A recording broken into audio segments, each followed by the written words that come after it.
இன்றைக்கி நம்ம என்ன பார்க்க போகிறோன்னா, வாதம் 84ல் பித்த தலை நோக்காடு.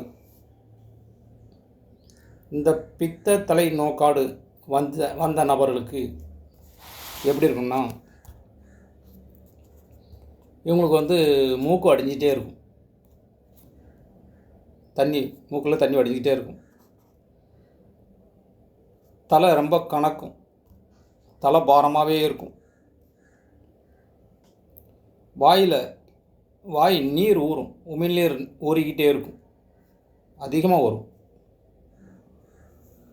உள்நாக்கு உள்நாக்கு ரொம்ப வலிக்கும். அந்த உள்நாக்கிலேருந்து காது வரையும் குத்தல் எடுக்கும். உள்காது வரையும் குத்தல் எடுக்கும். தலை முழுக்க வலிக்கும். இந்த மாதிரி பிரச்சனை இருந்துச்சுன்னா அவங்களுக்கு பித்த தலை நோக்காடு அப்படின்னு சொல்லுவாங்க. நன்றி.